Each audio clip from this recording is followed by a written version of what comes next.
కాకినాడ జిల్లా కత్తిపూడి జెడ్పీ హైస్కూల్లో మహిళా క్రికెట్ క్రీడాకారుల్ని ప్రోత్సహించి వారిని జాతీయ అంతర్జాతీయ క్రీడాకారులుగా తయారు చేయాలనే సంకల్పంతో 5 లక్షల వ్యయంతో నెట్స్ టర్ఫ్ వికెట్లను ఏర్పాటు చేసినట్లు సానా సతీష్ బాబు ఫౌండేషన్ చైర్మన్ తలాటం హరీష్ పేర్కొన్నారు. కత్తిపూడి జెడ్పీ హైస్కూల్లో హరీష్ స్పోర్ట్స్ అధినేత సానా సతీష్ బాబు ఫౌండేషన్ చైర్మన్ తలాటం హరీష్ 5 లక్షల రూపాయల వ్యయంతో కొత్తగా ఏర్పాటు చేసిన నెట్స్ టర్ఫ్ ఘనంగా ప్రారంభించారు.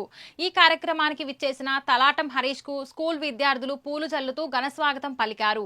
ప్రధానోపాధ్యాయుడితో పాటు పీఈటీ అసోసియేషన్ ప్రతినిధులు ఈ కార్యక్రమంలో పాల్గొన్నారు.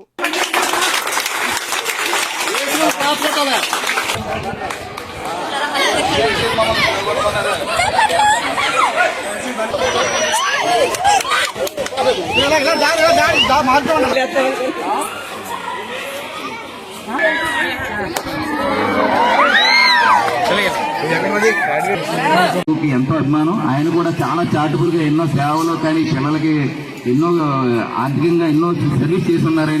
ఆయన సెక్రటరీ అవడం కూడా మనకి నిజంగా ఆంధ్ర క్రికెట్ అదృష్టం. మీలో ఎవరైనా టాలెంట్ కడితే సానా సతీష్ బాబు గారు రెగ్యులర్గా ఇక్కడికి వచ్చినప్పుడైనా ఎవరికైనా చెప్పి మీ టాలెంట్ మాత్రం ఆయన తీసుకెళ్తే మీరు మాత్రం కనీసం ఆంధ్రాకి రంజీ ట్రోఫీ ఆడితే అందరికీ సెటిల్ అవుతారు. మీరు ముందు మాత్రం ఇక్కడిక్కడేదో ఆడుకుని వెళ్ళిపోవడం కాదు. మీకు ఏదైనా ఇంట్రెస్ట్ ఉంటే మన సోము గారు ఉన్నారు, లేదా నేనున్నాను. మా తండ్రి గారితో చెప్పినా మీకు షూ పరంగా డ్రెస్ పరంగా నేను ఎప్పుడు సర్వీస్గానే ఉంటాను. మీరు మాత్రం రెగ్యులర్గా ఇంట్రెస్ట్ కాదండి. నెక్స్ట్ దగ్గర ఉండకండి, దూరంగా ఉండండి. ఆ నెక్స్ట్ లైఫ్లో అటు దెబ్బలు తగలకుండా హెల్మెట్ కానీ అన్ని కేర్గా పెట్టుకుని ఆడండి. లేడీస్ కూడా జాగ్రత్తగా హెల్మెట్ కానీ ప్యాడ్స్ కానీ టై గార్డ్ కానీ చెస్ట్ గార్డ్ కానీ పెట్టుకోండి. ఎక్కువ 90% ఫస్ట్ రెగ్యులర్గా టెన్నిస్ బాల్తో స్టార్ట్ చేసే తర్వాత సింథటిక్ బాల్తో ఆడండి, తర్వాత క్రికెట్ బాల్తో ఆడండి. కొంచెం కేర్ తీసుకోండి. అమ్మాయిలు ఇక్కడ తీర్చిదిద్దిన మంచి అవకాశం ఉంది. తర్వాత ఖోఖో కోర్ట్ ఆ పోల్స్ కూడా హరీష్ గారు ఇచ్చారు, మంచి హైట్ లో ఉంది. ఈ ప్లే గ్రౌండ్ ని సద్వినియోగం చేయడంలో ప్రభుత్వం కంటే ప్రభుత్వ పరంగా చేస్తారు సర్వీసు.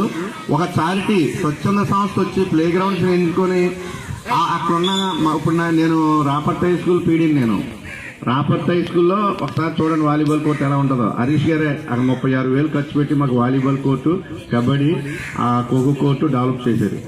మరి హరీష్ గారు చప్పలు కొట్టరేటి సైలెంట్ ఉన్నారు అసలు.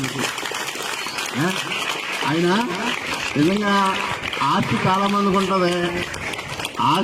మందికి ఉంటుంది కానీ దాతృత్వం అందరికీ ఉండదు. ఆ దాతృత్వం చేద్దామన్న టైంకి ఆయన ఉండరు, దాత ఉండడు. ఎందుకంటే వాళ్ళకి ఎవరిని అనిపిస్తుంది ఎవరికైనా చేస్తే బాగుండని. కానీ హరీష్ గారు చిన్న వయసు నుంచే దాతృత్వం అలవాటు చేసుకున్న గొప్ప మనిషి. నిజంగా హరీష్ గారు నేను గర్వపడుతున్నాను హరీష్ గారిని చూసి. అయితే అలాగే ఈ పాఠశాల పీడీలు ముగ్గురిని కూడా ముందుకు రావాల్సి చేస్తున్నాం. పాఠశాల పీడీలు మీరు కూడా ముందుకు